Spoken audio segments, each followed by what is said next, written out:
Hello, and welcome back to another episode of the GK Union Podcast World Cup edition. And we are reviewing the round of 16 and previewing the quarterfinals. And this time, there haven't been any quarterfinals to confuse us. So we should better keep actually to the round we're reviewing. So that'll be fun.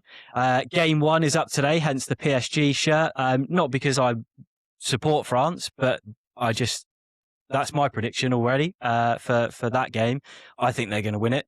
But yeah, you seem really confident straight off the bat with that one. I do, and I think it's misplaced confidence on the basis that so far a lot of the predictions I've made have been bang on, particularly the last round where I correctly predicted the USA would get humbled by Belgium, which we will talk about shortly. I correctly predicted a 3-2 win for England. We will gloss over the fact that I said Brazil will beat Norway. Yeah, I was just about to mention, you didn't predict that one correctly. No, I didn't. Not even close. Admittedly, I still stand by my logic in that if you look at the two teams on paper, that Brazil team should have won it comfortably. But really? They got a OAP midfield and defence and goalkeeper. I'm not going to accept the OAP midfield on the basis that Casemiro was unreal last season. He was, yeah, but we're playing in hot weather. Endurance is a massive factor in these games, and he's going to die out quick. I think we've, and this is a point, fuck it, we'll get into it now. I think with Brazil, we've seen a massive shift. Like when I think back to Brazilian teams of old, and obviously I can only really talk about either the teams with like Pele in, for example, or the teams that I grew up watching where you had Ronaldo, Rivaldo, Ronaldinho, even Neymar when he was young and first burst on the scene. They always had this swagger, this flair, and they had the best players. Well, they were the World Cup, weren't they? They're the teams you think of when you think of the World Cup. It's Brazil, like 0-2, and and their team was exceptional. Like from goalkeeper all the way through, they were just. And Germany used to be like it as well. To be fair, like just from 1 to 11, you just look at their team and go, "Who the fuck's going to beat that?" And I think this World Cup really highlighted the fact that like Neymar's never really achieved his potential. I agree. He should never have been in the squad either, and he's just not the player that I think people expected him to be because he was real fancy. I think they expected him to be the next Ronaldinho and he just never delivered it. And the worrying thing is going into this World Cup, the Brazilian hopes are so heavily pinned on Endrick, who looks decent, but he is, without disrespect, because he's young and I think he's at the level that he should be for the age he is. He's a middle of the road, average Liga striker. He's not proven himself, has he? He's not really been given the opportunity either. He went on loan to Lyon and he actually did really well in Liga. Yeah, he did well, and I think that's his level, and I think that just shows how far Brazil have fallen as a nation. How old is he? He's like, what, 18? 18, I think. Yeah, well, he's still got years left, isn't he? Like, I think he'll come good, but I think if you look at, particularly, I think it was 06 when Ronaldinho really sort of burst on him and Brazil won it. A bit before my time. I didn't start playing football until I was 7. There you go. But in that World Cup, obviously, Ronaldinho was young. He burst onto the scene and he kind of like took the shirt of players that, admittedly, they thought should have been playing, and he just showed the world how good he was at like 17 or 18.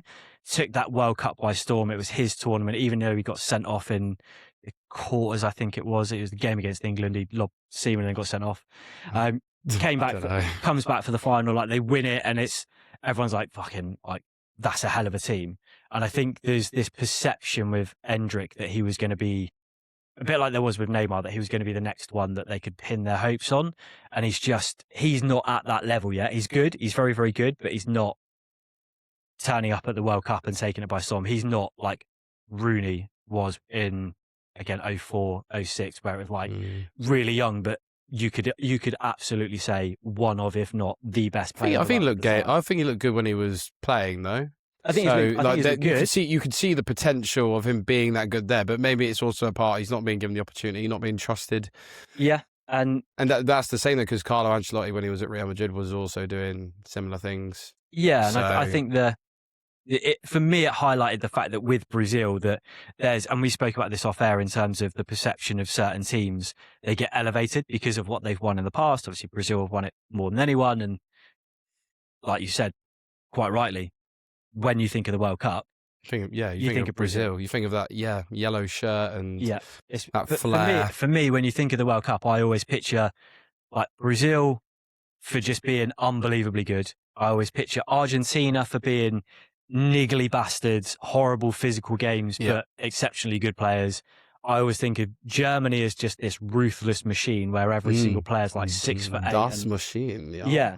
And then you've got the teams around it that kind of, in my opinion, kind of come and go from challenging, your likes of your Portugals, your France, your Spains, and some of the other South American teams perhaps that have good tournaments every now and then, teams like Croatia, for example, that are always there or thereabouts, but you don't put in that upper tier. And I think this was the first World Cup I can remember, because even when they got battered it was by Germany, wasn't it? They got absolutely dicked in 2014 when Germany went on to win it.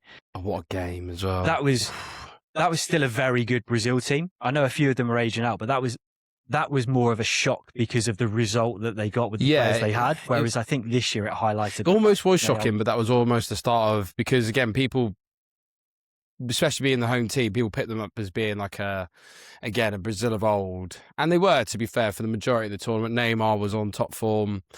I just think that Neymar got injured badly in that tournament, and maybe you could say that's where his career went downhill after that. Like, he was never really the same player.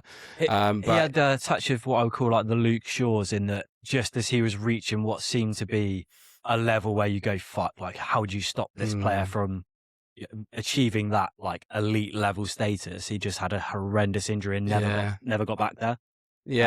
But they're playing against a Germany team who, again, really good. And you'd have backed Brazil, even if they were the Brazil of old or Brazil of now, that you would still think they would be a German team in their home country. Yeah. But they got absolutely dismantled. That game was a perfect storm, though, wasn't it? Because that was also just as Germany had basically promoted their entire under-21 unit to their men's team, and an ethos and an identity that had been worked on for probably like 10 years with the same crop of players. They basically just went, here's the national team shirt, go and do your thing. That's the project, isn't it? Absolutely insane. That's the project, and that's what you want, and that's kind of a good insight, because although Germany are now down and out now, and I think they still will be for another, well, I think the next Euros, I don't think they'll come back, but I think the next World Cup, they've got young players in their team. Germany and Brazil fall into a very similar category for me, in that there's undoubtedly going to be a crop of young players that come through that maybe not the next Euros, maybe not the next World Cup where they're challenging, but fairly soon they're going to have a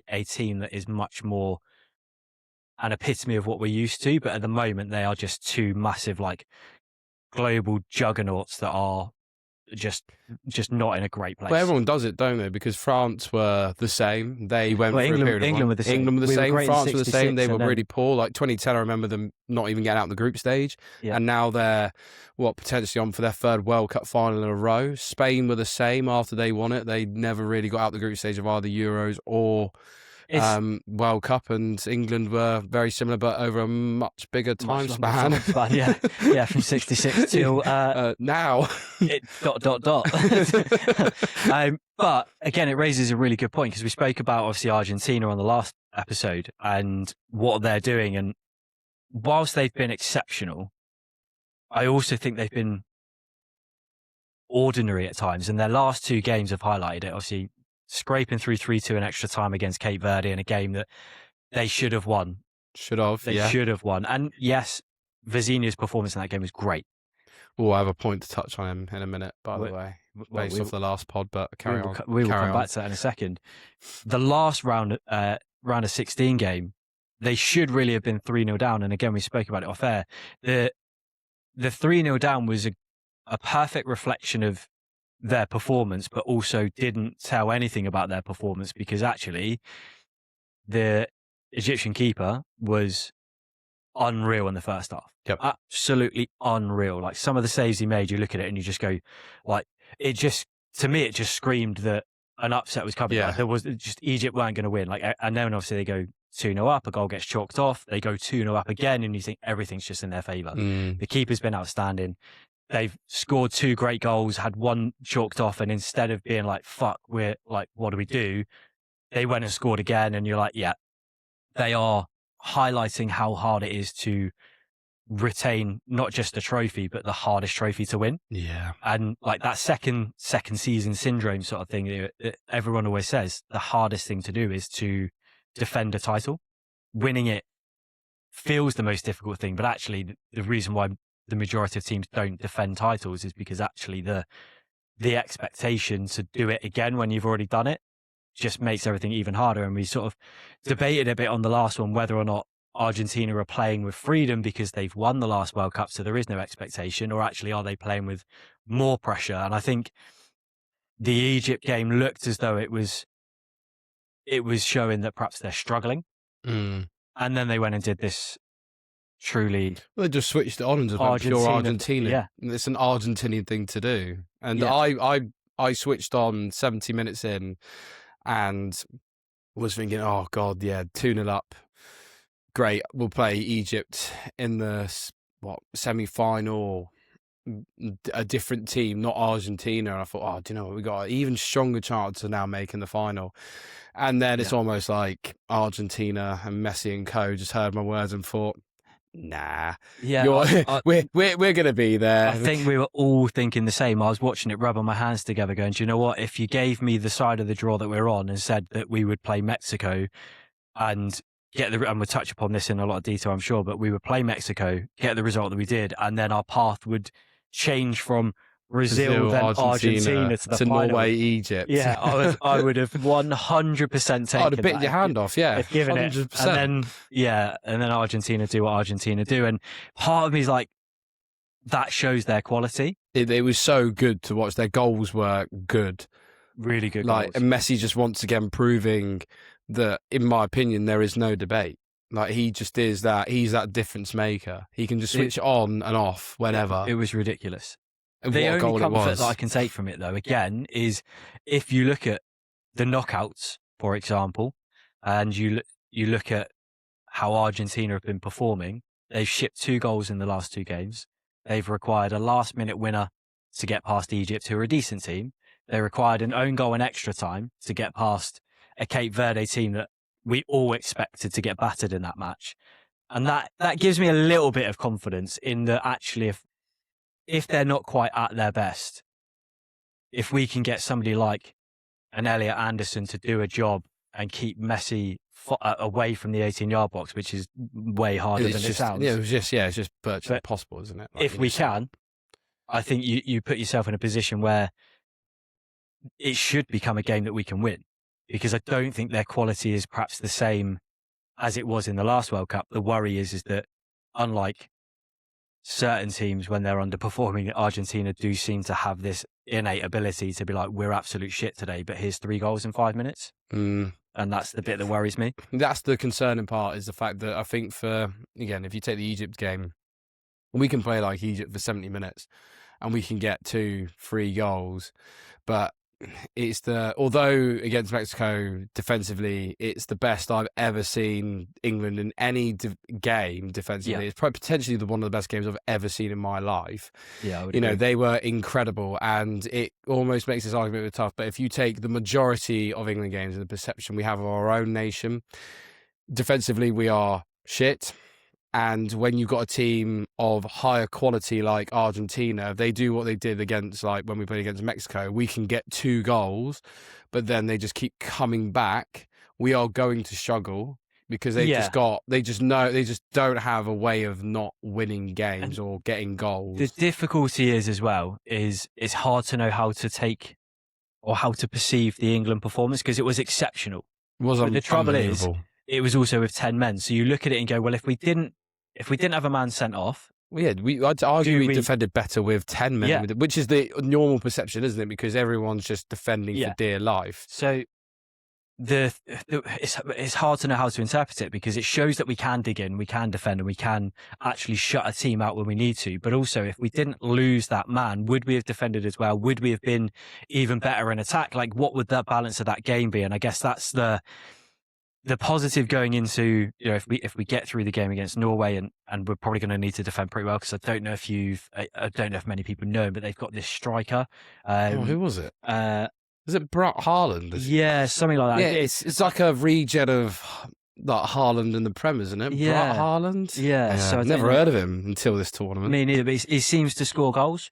Yeah. And what's Identical as well. Yeah. What's concerning about his goals is I don't know if you saw his first one against Brazil. He just seemed like he'd completely disassociated with the game of football altogether and was just sort of wandering around, looking at the crowd, not paying any attention at all. And then all of a sudden, it's like somebody turned him on and he just made a straight run across Gabriel, scored a great header. And you go, right, that's really frustrating. Standard procedure for Haaland against ridiculous. Gabriel.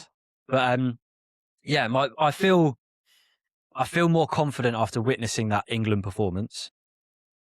But it does raise questions in terms of I would hope that we don't need to be in a state of such adversity to bring that level of defensive effort out of our team. I would prefer to see them defend for their lives That is, with the full 11 rather than having to be down to 10 men before they start going, oh, do you know what? We can actually get a block in here. I don't want to be too negative on England because I've been seeing all over social media. It's just people trying to find negatives for any reason. First, it was having Tommy Tuchel at the helm. Next, it was the fact that we can't score against Ghana. Next, it's we only just beat Ghana. It's not the fact that we did beat Panama. It's the fact that we only just beat them. It's everyone's trying to find a negative for whatever reason. Cape Verde, we only just scraped past Cape Verde. We were poor, but again, we still... Congo. Dr. Congo. Sorry. It's all right. Cape Congo. Same. Dr. Congo. Yeah, same thing. Anyway, but we only just scraped past there. But it's always people just trying to be negative. It's a typical English thing to do.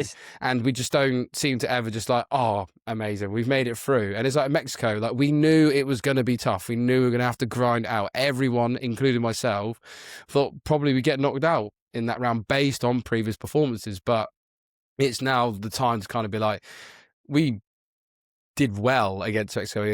A decent Mexico team, not better than us, but in their home ground. And I actually think if you look at the round of 16 performances across the board from the big teams that were in it, so I'm not including Norway in that statement based on the fact that they've not got to this round of a World Cup ever, and it's been 28 years since they last went to a World Cup. But I will come back to them individually.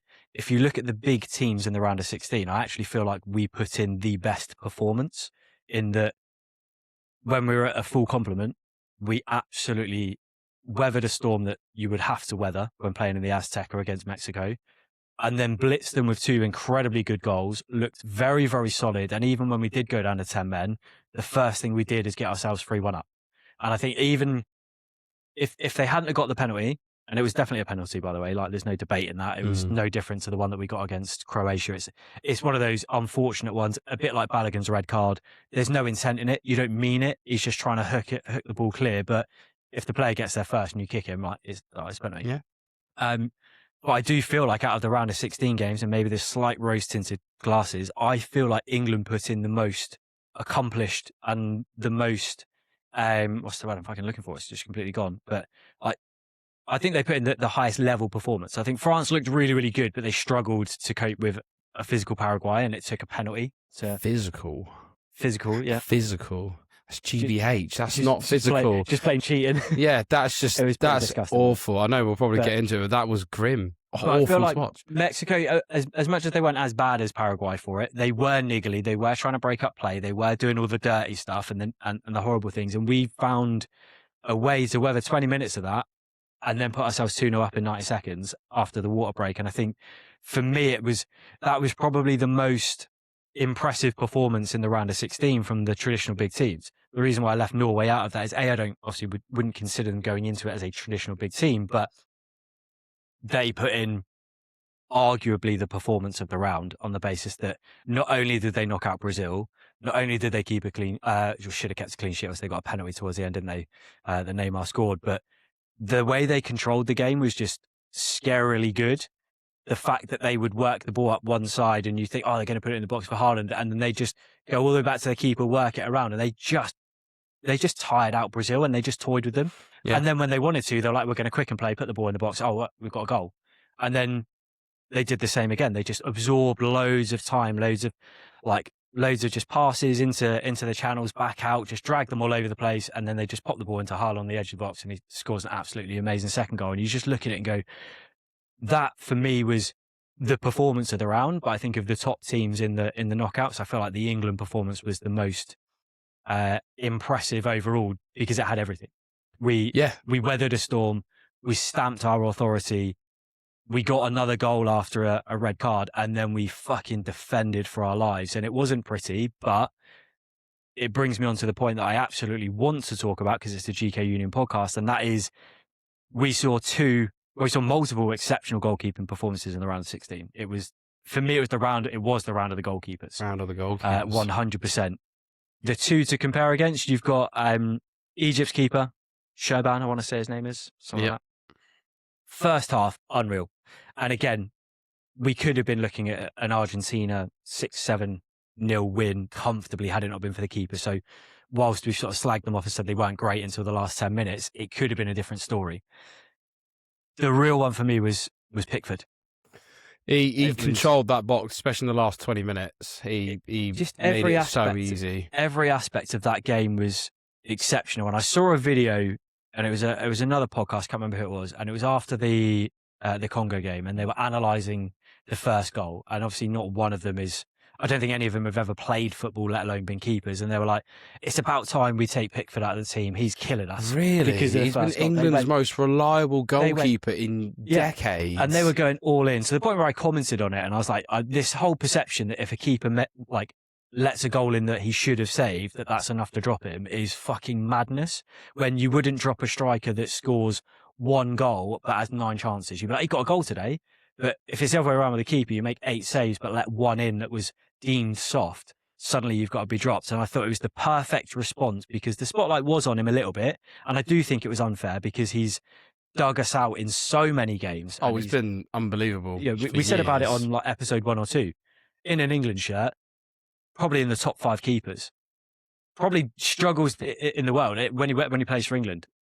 In the Premier League, he's probably less so. Under top, probably around the middle mark in the league, and then England keepers, I'd probably even put him in top 3. Like, who can you think of goalkeepers have really been better than him? Of late, it's hard to say. Like, he's been in the squad for years and years. He's been super reliable, and he's always performed in the big moments. Like, he makes your mistake, but again, it's the way he responds, though. Yeah, like, I've never seen him, and we spoke about it episode 1. We've seen keepers like Rob Green and Foster. It's probably even more who are Scott Carson was another one who promising keepers got a call out for England, make a mistake, and they wilt, and they just. I'd even say like David James and Seaman's. You can chuck in the conversation. They never really performed to. Seaman was very, very good, but his issue was as he started to age out. That's when the errors came in, and it was almost like this perception that he's this big, unbeatable keeper got quite heavily tarnished by the way that it ended. Probably a little bit like we've seen with like Neuer, for example, over the last couple of years. Obviously, he had that really horrible leg break, but he's kind of lost that aura of fuck. They've got Neuer in goal. How are you going to beat him? To like, he now looks more human as a keeper from that perspective. But Pickford seems to be the opposite. If he has a mistake in him, particularly for England, if he does something that's not quite right, even in that game, it just seems to galvanise him. He just seems to lift himself so quickly and be able to just get himself back to that top level. I don't think I've ever seen him make more than one mistake in a game. No. And if anything, he's usually better after he's made the mistake. Yeah, 100%. So he only ever like, again, against Congo, like he made one mistake and, well, arguably. Yeah. But then he still was absolutely perfectly fine. You wouldn't worry. I wasn't worried about him. Yeah. It was more the defence, not him after that. But I think the way to respond after the Congo game and just the noise that was going around, because there's always noise when a keeper lets in a soft one, and it was only a soft one. I wouldn't even class it as a mistake. Of course, there's a whole 10-minute talking point on like BBC or ITV. Yeah. If a goalkeeper makes a mistake, it's like, I should have been out of there. Yeah, and then they dig out every mistake he's ever made. It's his job. Makes an unreal save, and he's like, well, he's meant to do it. Yeah, that's just normal. Yeah, lets a soft one in, and it's like he should be shot. Well, that's his job. Yeah. Stand him in front of the firing wall and shoot him. But what a response. And it started right from the off because they had that header from Raul Jimenez after like 3 minutes. And that first save, I was like, he's fucking up for this. Yeah. And he just carried on. And it wasn't just the unreal saves, because there were plenty of them. He had another header, top corner from Jimenez. Like, he made great save after great save in that game. But like you said, it was that last 10 minutes when we're defending exceptionally well for our lives. And a special mention to Dan Burn, who I'd he was incredible. Call him for getting some minutes when in this tournament since game one, and he just looked unreal defensively. But Pickford was just exceptional, and it was like a man possessed, but it wasn't in a reckless manner. But It wasn't that he loves these big game moments, though, Yeah. doesn't he? Like, he lives for these moments. Like, if it's like, again, a game like the Azteca where you got a whole 95% Mexican crowd and they're all going absolutely bonkers. Everyone's saying that they're going to be on top of them. These are the performances where he excels. And the same with Bellingham as well. Plays at the Bernabeu, and I'm pretty sure 95% of their fan base hate all their players. Yeah, like it's the only club I know that are actually just so English-like. Like, they just find any reason to dislike them. But the weird thing is at club football level, English clubs, English fans will defend the shittest players to the hilt. Like, they will never turn on their players until they leave and they go, "Oh, he was fucking shit." Yeah, he was terrible. Like, I'm the worst for it. Fred, he did like one or two good things in the United shirt, and every time he got slagged off whilst he was, I was like, no, I rate Fred. He's a workhorse. The minute he left, I was like, well, he was shit. The worst Brazilian I've ever seen. He was terrible. Yeah, Real Madrid are like the opposite. Like, they'll have the best players in the world. Like, Mbappe's a great example. They all keep calling for him to go, saying that he's the reason they can't win the Champions League, and he scores like 40 goals a year. Hasn't he scored like 30 goals and assists this season? Yeah, but he's the problem. Yeah, and it was the same with Gareth Bale. Like, he came in because he didn't hit the numbers that Ronaldo hit, and they paid more for him than they did Ronaldo. They're like, he's fucking shit. And I'm like, he's playing left wing and he's scored 25 goals and got 33 assists. Like, so I found out the reason for that. Apparently, Bale was saying that the reason why he wasn't liked over there is because he would never do what the Real Madrid hierarchy would want him to do, as in like do the interviews, speak in Spanish, go and do like live that Real Madrid life. He kind of just wanted to go to football and then go home and play golf. He was Wales' version of Paul Scholes. Yeah, like his football is his job. Like, he turns up, he trains, he plays on a match day. Like, he goes to work, and then when he's finished work, like, he wants to go home and keep himself to himself and play golf. In Madrid. Golf. Yeah. That's pretty decent. I miss his life. I want his life. Yeah, That'd be great. That'd be ideal, and in millions, playing in Spain, living in Spain, and playing golf. Yeah, that would be sensational. But yeah, I think again, it's that weird notion, isn't it, with Real Madrid, that they will 100% just turn on players that are actually doing a really good job. Yeah. And I can't remember where we were going with that. What were we actually? What were we actually talking about before we went on that wonderful something tangent? about disliking players and liking players and players rising to occasions. Yeah. Well, you got your Jews and you got your Canes. They play in these big, like, atmospheric stadiums. Like, I don't think English grounds are that intimidating anymore, and so you don't really get the best out of these English players. But you got people like Bellingham, and Pickford's an exception because he's just mental.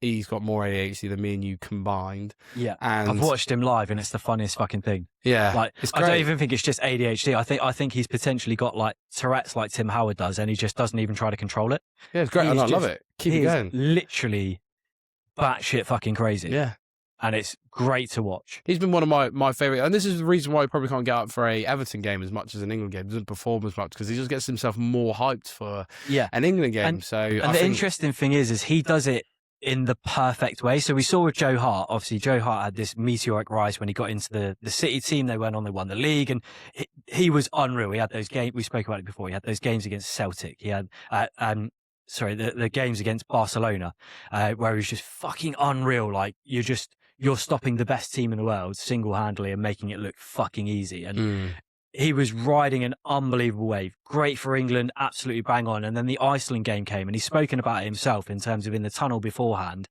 He was overconfident. He was being too loud. He was being too vocal, and kind of hyped it up to this level that was bigger than it was. And then he couldn't cope with it. And when the game started to turn, he didn't know what to do because he'd gone into it with this mindset that they were going to fucking batter them. We were going to a semi-final or a final, whichever. I think it was quarter-final going into a semi, last 16. Yeah, and he kind of I think that moment, coupled by then what happened at Man City with obviously Pep basically saying, "You're really good, but you're not what I want." His mindset just wasn't able to cope with that, and that's why his career just went on that really unfortunate decline because he was an exceptional keeper. No, yeah, it was very Whereas good. Pickford has this ability to elevate, particularly in an England shirt, to elevate the games almost so much bigger than they are. But it's done in such like an erratically calm way, if that makes sense, in that he makes it this big frenzy and it's this massive thing and he becomes like a man possessed. But at the same time, it's like the analogy of the duck, like he's going nuts under the surface, but on top, everything he does just seems really calm. Like he makes the saves, and then he reacts and goes nuts and what have you. It just shows that he has got probably one of the most elite mindsets of any goalkeeper. Oh yeah, he's incredible. And I think one of the points I wanted to talk about actually is England goalkeepers in particular. We haven't really touched upon it in the podcast in a great deal of detail. I feel like we've always struggled. And if you look back over the history, obviously we've had Banks, we had Shilton, we then had Seaman, we then had a stint with Joe Hart. For me, Jordan Pickford is the keeper that you look at and you go, actually, if you were to say one of these keepers based on their performances for England won the World Cup, you'd find it, and you didn't know which one it was, you'd find it really hard not to look at Pickford's performances and go, well, it was him. Like you'd 100% think it was him. And I think it's a real credit that he's been able to elevate himself to that stature on the biggest and most difficult stage, because the England #1 shirt is very similar to like the United #1 shirt. It's so heavily scrutinized. You can't make mistakes because we had exceptional keepers. And then we had this run of people making constant mistakes. It's like this perception is you've got to be completely flawless. And he just seems to... He's made it his own, isn't he? That was the whole perception beforehand and nobody knew, especially... I think when I remember it was like kind of 2010 when you had David James and Rob Green like kind of alternating during the World Cup, and then they were both terrible. Yeah. And then come out of that, Joe Hart comes in. He kind of secured it down for a bit, but then played terribly for City and England, and then then Pickford comes in after 2016, and it never even became a question. He just always secured it, even when he's not playing well for Everton. Yeah. He's the first name on the team sheet without a doubt, even if he's not playing particularly to his best. He's the most dependable person in that England team, in my opinion. And when you look at some of the keepers that he's kept out of the side and what they've been doing at club level, it's even more of a credit, because I don't necessarily feel like we've had in this period since 2016 to now perhaps our best crop of goalkeepers. But you've had Dean Henderson was obviously pushing for the United #1, went off to, he's at Palace and he's doing incredibly well, and he is now a very well established keeper. You've got Nick Pope prior to his injury was playing exceptionally well, was being linked to all the top teams. You've got James Trafford obviously at the moment who's coming through and is being tipped as the next big thing. You've got Aaron Ramsdale, when he was at Arsenal, was their #1 and was exceptional in that season when they just missed out on the league before they signed David Raya. And you look at all of those goalkeepers who are all exceptionally good and were in fucking great form, and Everton were languishing lower mid half of the table, underwhelming everybody. Yet I don't think there was a single person who ever looked at an England team with him in the starting lineup and went, "Oh, we should be going with the other guy." I almost felt like each time they named 3 goalkeepers for a World Cup or a Euros, it was fucking pointless. Just take the one. Yeah, just take the one. Take 3 more. He won't ever get injured. I don't think he ever has been. Touch wood. Don't want to say that now, but do you know what I mean? Like, and I think that's a credit to him. And I think when you look at England greats, whilst he might not enter that category in some people's opinions at the moment whilst he's still playing, I feel like when he retires from international football, I feel like that is going to create an enormous void that will be so difficult to fill. Oh, it's going to be massive. It's going to be harder than replacing Seaman. And you know, obviously growing up, like David Seaman for me was the second best keeper in the world behind Peter Schmeichel in the 90s. I think it'd be harder than replacing players like Bellingham. Yeah, 100%. Because you get more creative cams as years go on, and we never thought that we'd be able to replace cams in the past, but Bellingham came along and just kind of took the show by storm. And now you see it with strikers. You know, it's quite cyclical. You have these strikers that burst onto the scene, score a lot of goals, and then they start to fade away. And there's always those debates coming up to tournaments. Oh, who's going to be the striker and what have you? And we've seen it over the years. Obviously, Owen came through that didn't work. Before that, we obviously had like Sheringham and Shearer and all these attackers. And then after sort of Michael Owen, it was like, well, Rooney was young and burst onto the scene, and he was supported by Defoe and Crouch. And then you've got like obviously Harry Kane is now the main man, and it's always like, well, where's the next striker going to come from? But they just appear, don't they? It always just happens. There always is just somebody that starts doing a good job of putting the ball in the back of the net. The thing that concerns me is there isn't the same conveyor belt of goalkeepers that reach that level. And I genuinely would think if I was to create a top 5 England goalkeeper shortlist, I feel like Banks is at 1. We've only had 5 this like millennia, haven't we? Of actual decent ones, yeah. I think Banks goes in at number 1 because we won the World Cup with him in goal. Yeah, and I think that's enough. But after that, I feel like you could genuinely put a really strong case for number 2 is Jordan Pickford, and then you've got a battle between David Seaman and Peter Shilton for 3rd and 4th, and then Joe Hart probably sneaks in at number 5 for me. What do you reckon? Yeah, I mean, I don't really know a lot about the older boys. That's more your area of expertise based on I was born in experience. 88, but I wasn't exactly watching football in the 60s. 70s Yeah, but you still know more about But- Shilton, Seaman. Yeah, That was before my time. Again, I didn't start playing football until 2007. yeah. So that was before my time. Could you put Joe Hart in the top 5 based on the sheer lack of English quality? Probably, because for England, I don't think he was ever that good. For City, he was a different beast. It was good when he first broke into the England team. Yeah, for like Euro 2012, he was decent. Yeah. But like Euro 2016, but he only had a stint of 4 years. Yeah. And even in the 2014 World Cup, he was awful. But then England was awful as well. Yeah. In general, like that was the first one that made out the group stage before my time, I think. Yeah.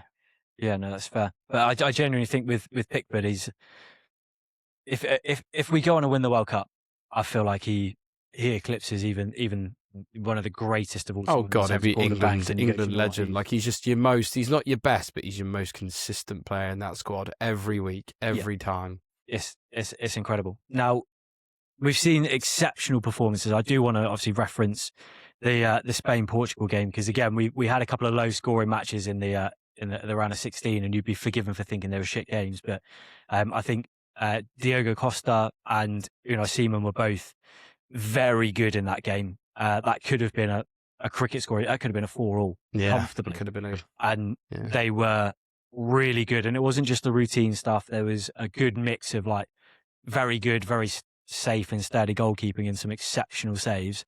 I think it deserves a special mention. And then again, you look at other factors, look at the Norway game, look at their keeper, saves a penalty. Yeah, some performance. Wins games, goalkeepers. Yeah. And underestimated position, say it's your job, but also scoring goals is your job as well. Yeah, exactly. They get all the praise. I think it was definitely the round for the goalkeepers. The thing that saddens me most about this World Cup is it's when Ghana went out, not because I'm a massive Ghana fan, but I think they had the best goalkeepers kit at this World Cup. That thing was a thing of beauty. And we spoke about it off air. Growing up through the 90s, obviously you didn't have this because you're a bit younger, but growing up through like the 90s, it was like, it's like the goalkeepers kits. They basically just gave it to like the most, can we say autistic person? I feel like that's sure. Fuck it. Yeah. It's our podcast. Yeah, exactly. They basically gave it to the most autistic person and said, here's an outline of a shirt, go and design something. And they just went nuts with like every color going. And there was just no thought, no cohesion or anything. And you ended up with some of the most unbelievably crazy, some sensationally beautiful, others just visually offensive goalkeepers kits. And that used to be the thing I used to love about the international tournaments, is the fact that you would always have this array of very individual kits. I always think back to, obviously there was the Schmeichel kit in the early 90s. You then had like 96 David Seaman, 98 the England shirt. Like they're all such iconic looking kits that it wasn't a case of, oh, Umbro makes your kit, so every goalkeeper at Umbro has the same one in a slightly different colour. They were all fucking unique and they were all mental. And I was like, it was just a thing of beauty that kind of the outfield kits were very uniform. The goalkeepers' kits were like just a weird expression that had nothing to do with the country that they were Showing how representing. special goalkeepers are. Yeah, basically. And that's been lost massively, obviously, with kit deals and everything. It's all just, everyone's got the same fucking design. Yeah. And it started, in my opinion, when Nike brought out the Total 90 range of kits where every team had pretty much the same design, just with their own colours. And those Total 90 shirts were unreal, like absolutely incredible. But it killed the individuality of kits for me.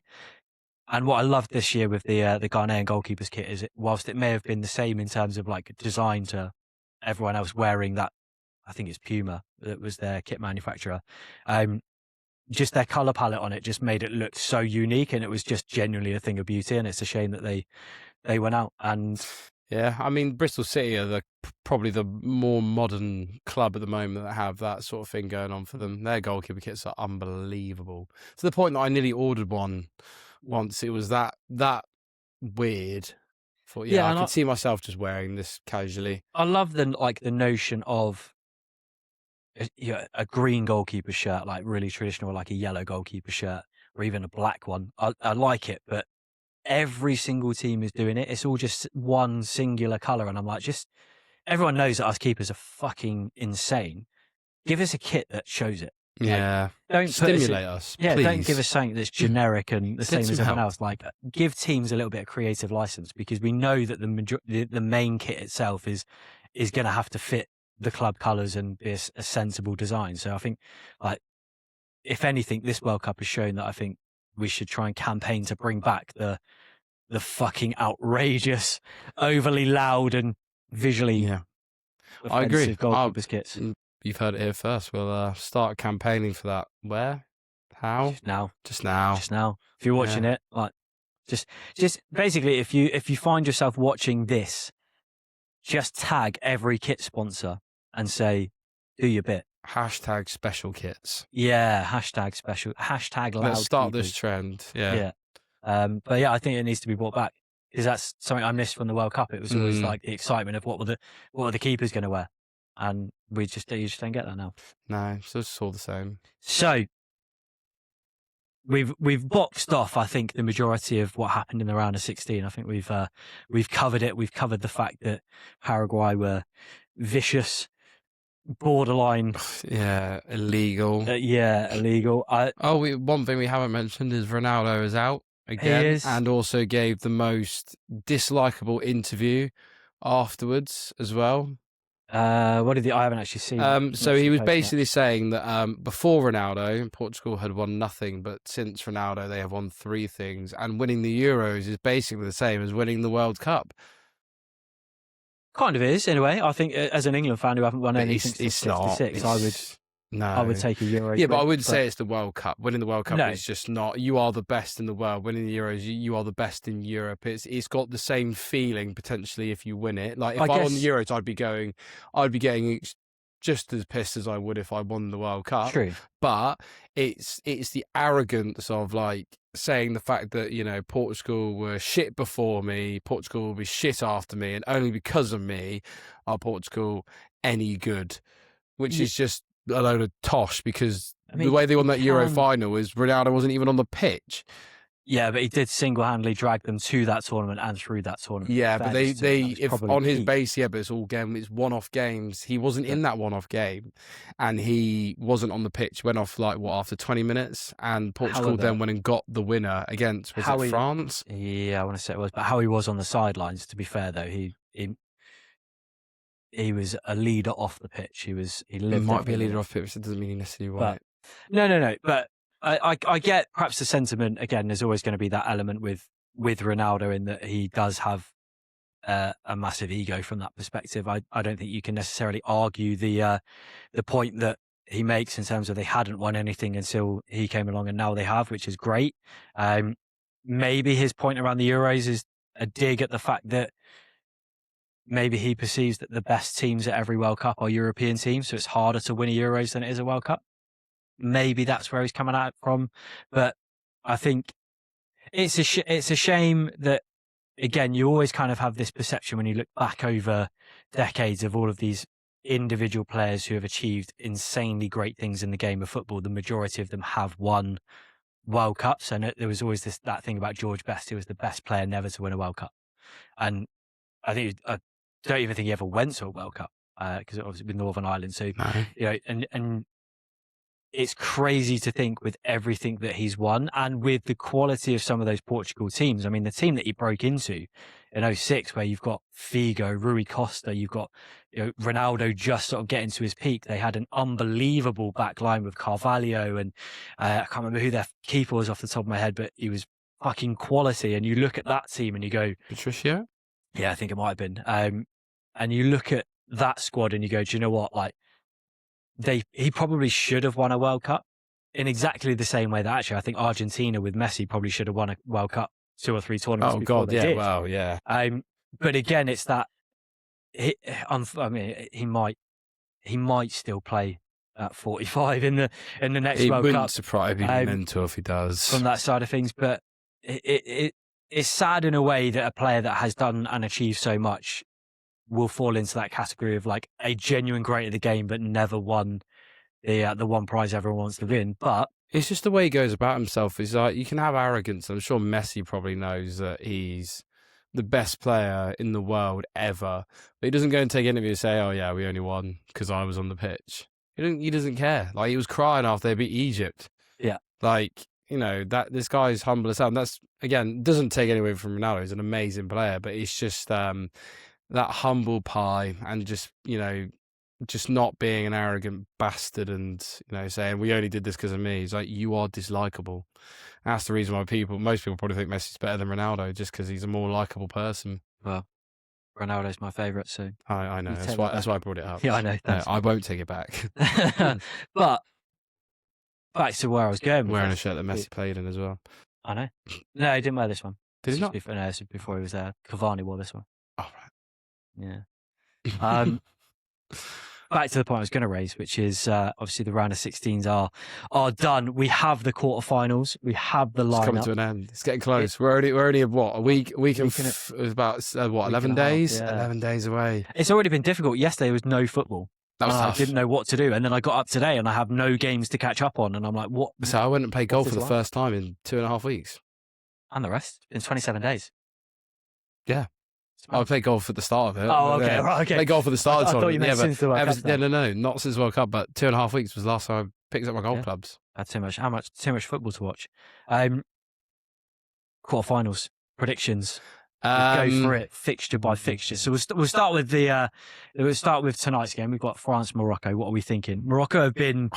Actually, before we get into this, let's talk about Morocco because we had a great chat off air in terms of when you look at this perception of African teams, they often get labelled as like the underdogs and they get labelled as overperforming or they've shocked us. But this is the second World Cup where they could get through to the second. Well, I made the point, didn't I, in an earlier podcast saying that Morocco were the dark horses and they go far. And it was such a stupid thing to say because thinking about it afterwards, like this is the team who have technically won the Africa Cup of Nations.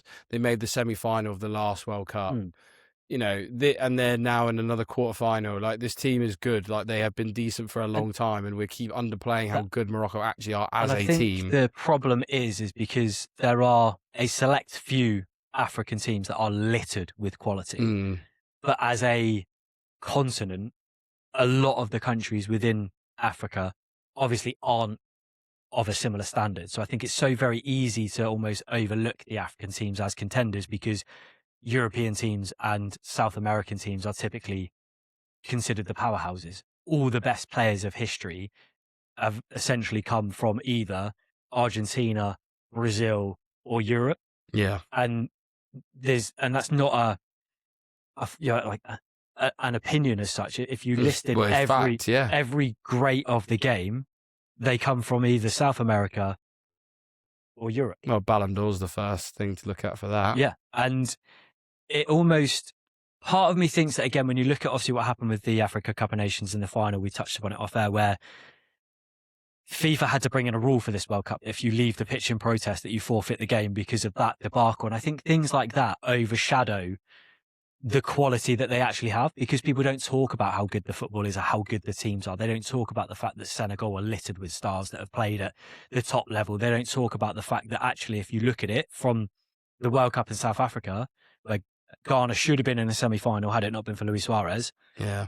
From that World Cup, they have had a team go deep into the tournament at every World Cup, essentially. And going into that World Cup, everybody expected African teams to struggle to get out of the group. And yet we're still in this perception of, oh, they're really overperforming. And I don't actually think that that's fair. I think it's just that we have this two-pronged approach. We look down on the Africa Cup of Nations because it's always got some form of madness associated with it. There's always a talking point that's off-field to do with that tournament, which I think overlooks it. And then we have this elevated perception of greatness based on teams that have won it. And because the winners have always come from South America or Europe, the big teams carry the weight. You go into the tournament, and it's a little bit like the Premier League every year. You go, oh, what's your top six going to be? Most people end up putting teams like Spurs and Chelsea really high up the table because traditionally they're a top six team, despite the fact that actually they are more, Spurs are a lower mid-table. Chelsea have been more of a mid-table team for the last couple of years.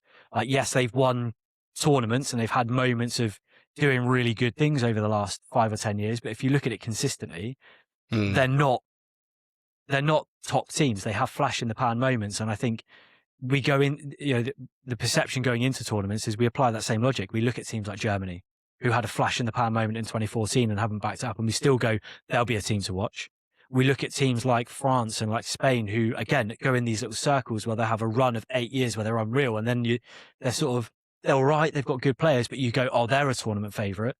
Yet because there aren't World Cups that have gone and been taken home to Africa by African teams, we just go, they're not going to do much. But actually, for as long as I can remember, since the noughties, they've always had unbelievable one squad. team. Yeah, like Ivory Coast has got a great history in terms of quality of play. Obviously, Ghana, teams like Senegal, and see now Morocco are really stamping their authority. And I think it's getting to a point for me where you've got to start.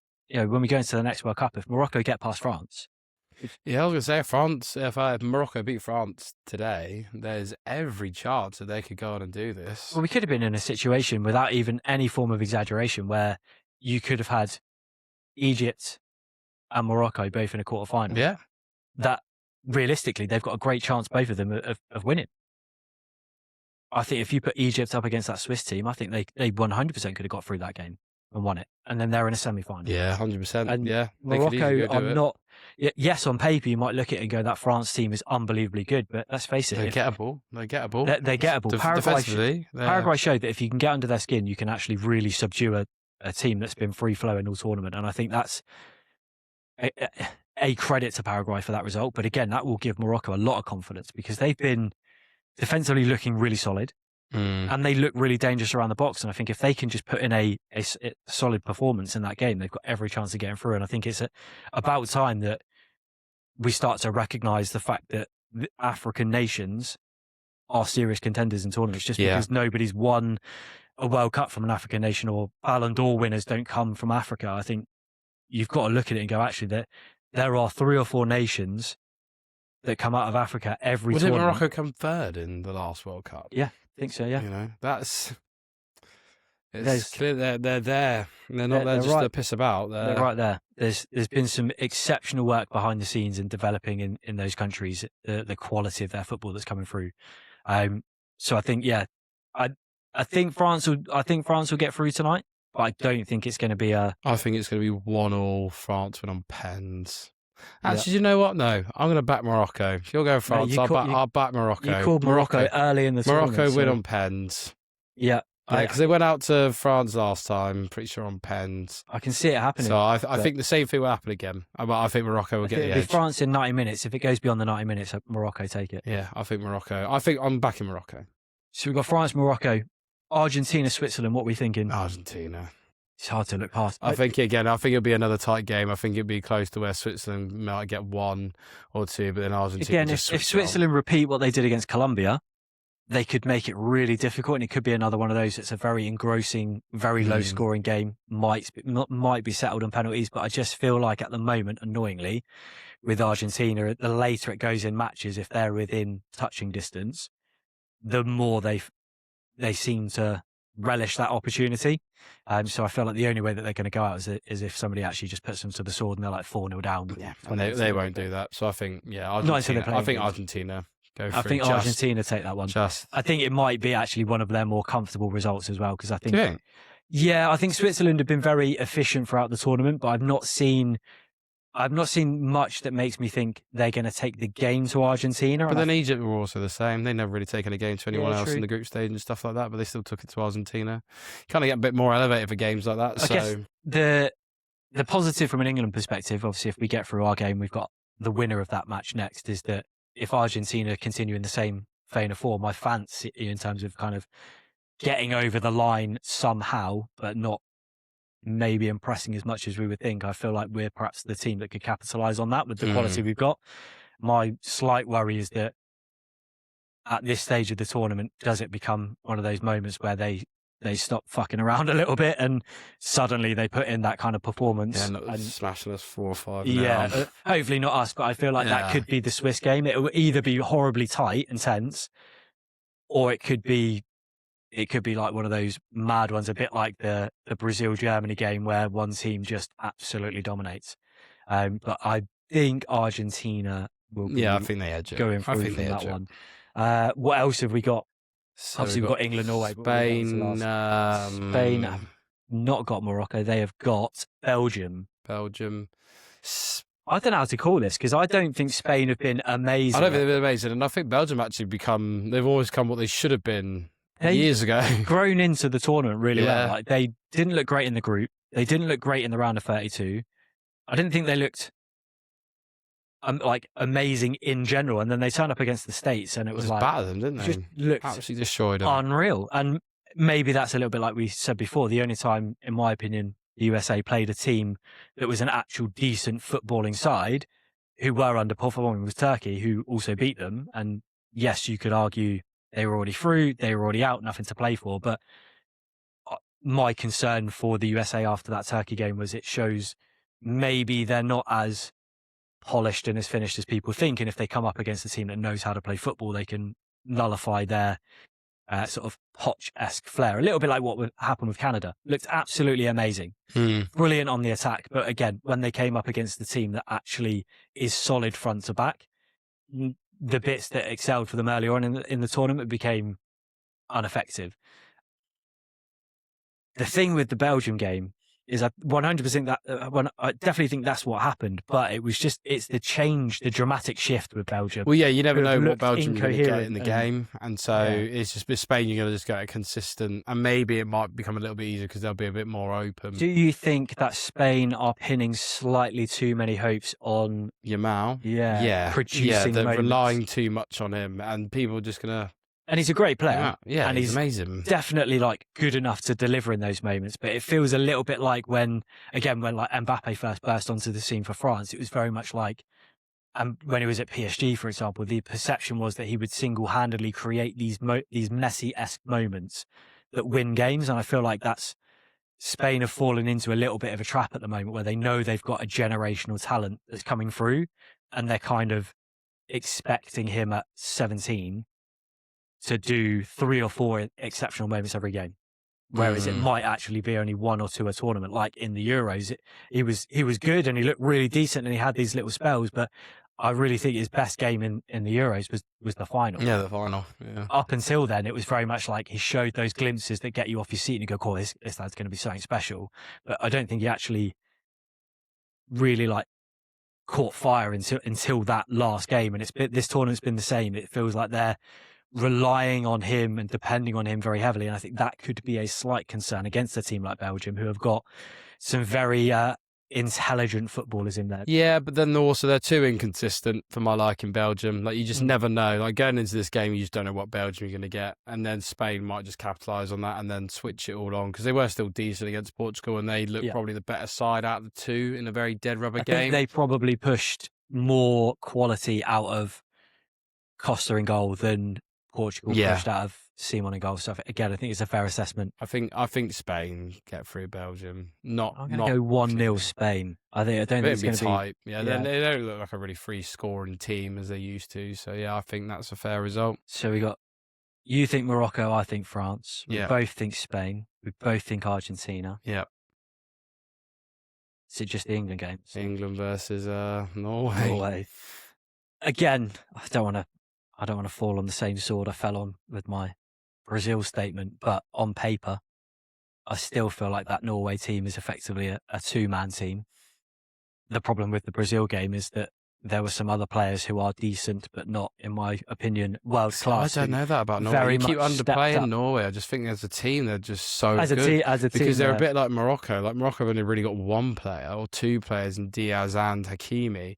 But as a team, they're highlighting the importance of being a good team rather than necessarily the best squad. And they showed that in the best possible way against Brazil, which again, on paper, you would look at front to back and go, that's a ridiculous squad. Yeah, individually, Brazil are probably better, but as a team, Norway are better. And I just think England, on paper, we've got better players. We are probably very similar to Norway in the fact that we've got a good all-rounded team. Yeah. But, yeah, My key thing for, again, I banged on about it for the last few England rounds of England fixtures, and I think the Mexico game highlighted it. I think given that their biggest threat is going to be feeding Haaland, I feel like your back four, if Reece James is fit, has to come in, has to be in there. I feel like you've then got to go Gahey, Stones, and I would play Dan Stones has to play. I would play Dan Stones has to play over O'Reilly, purely on the basis that whilst if you had Gahey, Stones and O'Reilly, there's a lot of cohesion there from club football. They know, all three of them know Haaland really well. And admittedly, O'Reilly wasn't as was very good against Mexico. Yeah, it wasn't as expansive against Mexico. Wasn't popping up in the wrong positions as anywhere near as much. I just feel like it might be one of those games where I would prefer just a very big, very physical back four. Even if you end up playing, I probably wouldn't want to swap to a 3. I was going to say, even if you played a 3 and you played Burn, Stones and Gahey, but then you're going to have to sacrifice one of your midfield, and I don't think not happening. I think we should just stick it how it is. The formation we're playing works. Gay and Stones have got to play. Stones has got to play. He was incredible when he came on against Mexico, and just almost you could just see a massive difference. Burn was very good. I could see why you want to put him in. I'd probably do the same and probably just keep Riley on to start with, then put Dan Burn on once you've probably secured it, because you know you're just going to get some big meat. I guess it's because we can't predict what the flow of the game is going to be like. The advantage of Burn is we know that because of Haaland's traits, and you look at the first goal in particular against Brazil, they're going to want to put balls in the box. And I feel like if he's going to be making those sort of out to in runs and winning the ball between the back post and sort of penalty spot area, if we have been dragged over a little bit, I'll be honest, if a ball's flying in towards his head, I would rather it be Dan Burn at left back that's filling in and getting tight to him than O'Reilly, just from a physicality perspective. I feel like Dan Burn has more ability to put him off. Now, the challenge is we could start pretty much the same lineup as we did last time, but like we said, Stones comes in alongside Gahey, and we could have shitloads of the ball and we could be dominating, and it's not too much of a problem. And then you can bring Burn on, like against Mexico, if we start to drop deep, if we're running out of legs to deal with the aerial threat. My worry would be in either direction. If you start Dan Burn, do we lose a little bit of ability for perhaps that more expansive attacking play? I don't know. We definitely gain more of a threat from our own attacking set pieces, but do we lose a little bit in that build-up because he won't be as much of a body in and around the 18-yard box? But also there's that risk if you go with O'Reilly because of what we get from an attacking sense. Is that something that's really easy to target then? And they just say to Haaland, just sit between whether it's Konza, whether it's Stones and O'Reilly, fill that space, on the basis that realistically, I don't think O'Reilly is perhaps defensively sound enough to kind of pick up and go, actually, I can see Haaland, whereas Stones can't see him. I'm going to communicate, I'm going to get in the right place, I'm going to make the run. Is he going to try and pass him on? And could that be an area to exploit? It'll be interesting to see what he goes with, but I think my gut feel I would go at this stage of the tournament. I would probably be more cautious and have Dan Burn. See, now I think that's too English of you to say. Yeah. I'd say just we've got to go for it. You know, we can't be fearing Norway. I think, you know, again, we're the better team. We start fearing teams like Norway, then we've got absolutely no hope of winning a World Cup, because you're going to come up against, like, you know, Spain, France, Argentina, and they are by far better than Norway.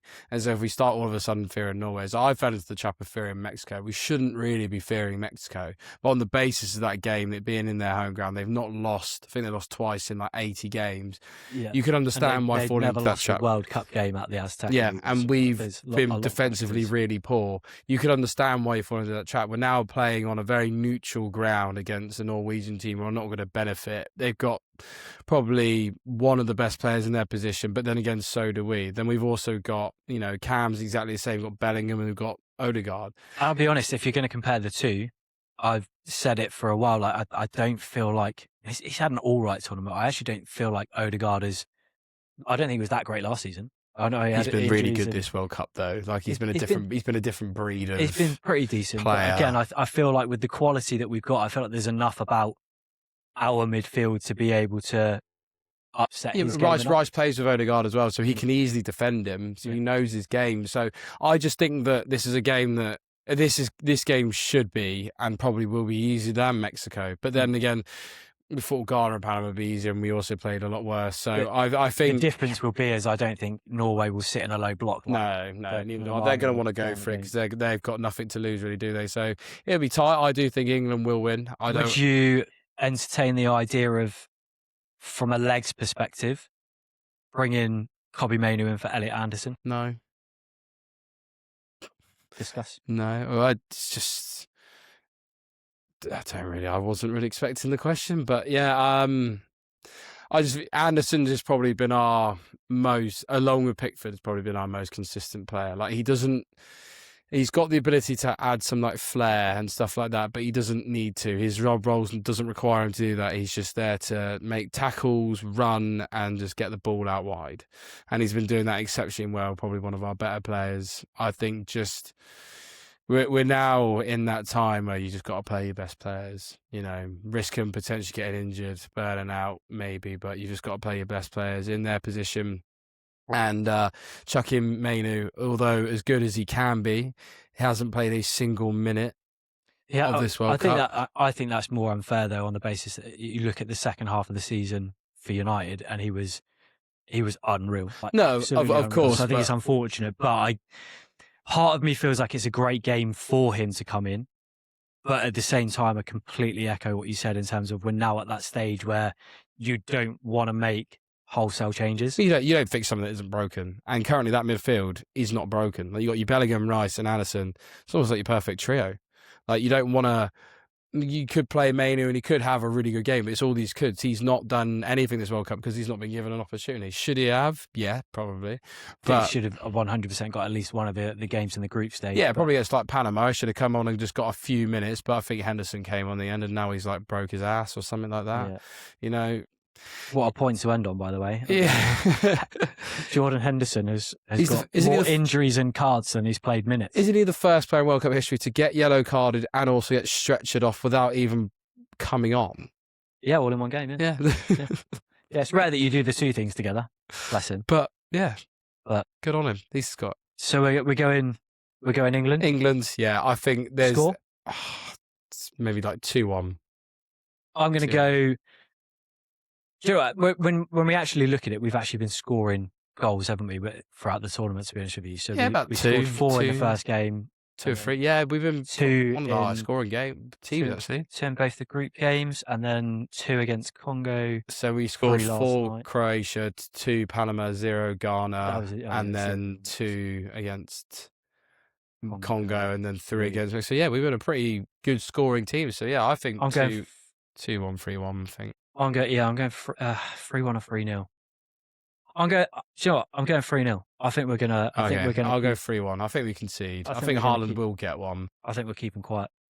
I think we'll keep him fairly quiet. That's why I think they'll only get one. I think we keep him so quiet, and then I think Declan Rice, after the game, when he shakes his hand, tells him to stay humble. That's a bold prediction, but I'd love to see it. I would absolutely welcome it. Just like that would just be the perfect end to that game for me. Yeah, I like that. Yeah, let's do that. That's a great bet. So there we go. We agree on all but one of this final. Yeah, I think Morocco beat France. Final. Something I just want to see. I just want them to.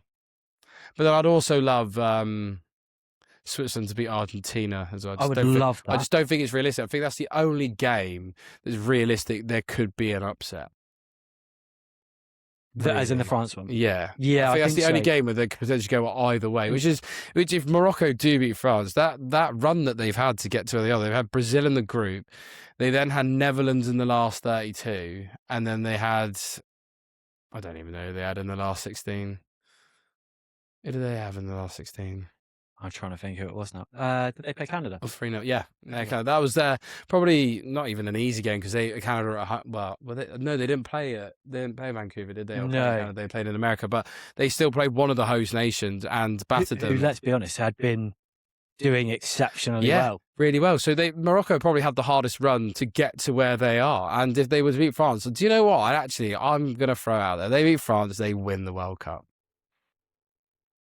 They beat France. I mean, whoever wins out that game wins the World Cup. That's my prediction. That is bold. I'm still going that England are winning the World Cup. I think it's England-France in the final, and I think England win it. And Harry Kane. See, I think it's Morocco-France. Morocco-France, Morocco-England. I reckon Morocco win it. I can't believe you'd go against England, but yeah, what a prediction! It's interesting how it's changed for you over the. I can't believe I put them as dark horses to begin with. It was such a stupid thing to say. I think they're one of the best teams in the tournament. Definitely, easily top 10, maybe even top 5. And I think if they beat France, I think they go on and win it. Nice. Well, let's hope that when we reconvene after the quarterfinals, that we've got some good talking points. Before we disappear, you did actually say you had a point you wanted to make about Vizinha. Oh yeah. So let's end on this. Let's end on a point. So I recall you and Jack saying in the last podcast about the fact that his performances have been very good, and I agree, and that they should warrant a top flight move somewhere. And I remember myself passionately disagreeing because I support a top championship side and I wouldn't even want him as my number 1. And obviously you boys made the point of being number 2 in a Premier League team. It's like, yeah, but why would you gamble on a backup being a 40-year-old goalkeeper who has only ever been mentioned because of this World Cup? He's now been set to sign for Inter Miami as of this morning that I've seen. Which kind of backs my point, but because I don't think you can say Inter Miami's a top team.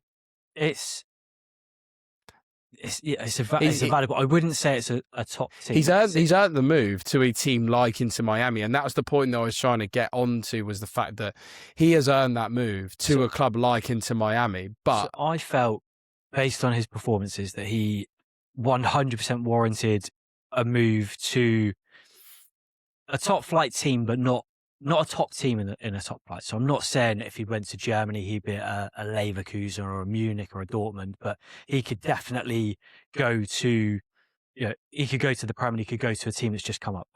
He could go to Spain and he could play at a team like, who are like all the shit teams that are always floating around like the bottom of Spain. Like Almeria. Osasuna. Yeah, teams like that are top flight teams. That's where I was at with it. I get it, but I just don't think he's even at that level. Like, he's 40 years old. I just almost feel like Inter Miami is almost like, again, it's like MLS is the retirement hub, but this almost feels like the perfect place for him. Like, he's still going to be competing. Yeah, upon reflection, it is a great move because he is going to go to a team that they're going to continue to win. Yeah. We're not even compete. They're going to continue to win. Let's face it. Their squad is exceptional, and it's where people go to retire that don't want to go to Saudi, and on that basis, it's probably when you look at how good he was in this World Cup. If you assume that he's in America as well, and he'll be playing in America, that's where he performs well. Exactly, and if you look at his performances at the World Cup, if you make the assumption that that's his level that he's always been at, And obviously we don't know whether that's been his level or whether he's just really excelled in the World Cup and it's been a bit of a freak. But let's assume, given the benefit of the doubt, that that's his level and he is that good a goalkeeper and he's just been unfortunate never to get a decent move and never get discovered. Let's just assume. If he had have played at the level that his performances at this World Cup suggest he would have been able to as a younger goalkeeper, at this stage of his career, he probably would have been rightfully moving to and into Miami to finish his career as a recognised goalkeeper. Oh, it's an unbelievable move. In a way, it's quite fitting that perhaps a keeper that has gone under the radar and not got recognition for being as good as he is, got an opportunity to perform because they expanded the World Cup. And again, if they expanded the World Cup 4 World Cups ago, he might have been there as a potentially. He could have been the top move. Yeah, potentially. We'll never know. But... So it's quite fitting in a way that he gets to go to a club like Inter Miami they do conduct themselves like a big club. They've got big name players. Like he is going to be amongst former greats, players. Former greats in the game, and I think that's really really good for him in terms of, you're quite right. You probably wouldn't want mid-table and upwards in any of the top leagues to be going and signing a 40-year-old keeper because he had a great World Cup. But at the same time, he definitely warrants to go and be the number one at a team that feels like a big club because of how he's performed. So I think it's probably the perfect move for him on that perspective. Yeah, I mean, money-wise, he's sorted for life now if he wasn't before, because he's going to be going to Miami and he's also gained 28 million followers in this World Cup. Yeah, I think it's more than that now. He was on 28 this morning. Oh, he was on 500, so about 27 and a half. Or few people have gone, they're out of the World Cup now. They're out. Yeah, no, fair play to him. No, happy for him. I feel that's the perfect move. And what I like about it, the World Cup's been a bit mad. The build-up, Ian Wright called it the World Cup of chaos. The group stages didn't really produce the World Cup of chaos. It was all about good football. It's been a bit mad the last round with the whole red card debate and stuff and what have you. There's been a little bit of drama and hysteria. Egypt's manager saying they're going to sue because of unfair treatment and what have you. Fine, it's a little bit crazy. But what I've loved about this World Cup is that actually the biggest talking points, the biggest stories of positivity from the World Cup have been centered around goalkeepers, which is not something you see all the time. Normally, it's the elite players, it's their stage, they perform, they score goals, everybody waxes lyrical, has a good, knocks one out about how good whoever was at scoring the most goals in the world and being the most scoringest player in history and that, and they go, oh, it's the best thing in the world. What I've loved about it is we've actually had a World Cup where the spotlight was forcibly put onto goalkeeping because very unlikely candidates who no one had heard of rocked up on the world stage and went, I ain't bad. Yeah. And I think proven themselves. I think that's fucking great for goalkeeping in general. And hopefully it inspires a generation of young kids to look at that and go, actually, yeah, I'd like to be the one making saves rather than trying to just score as many goals as possible. Yep.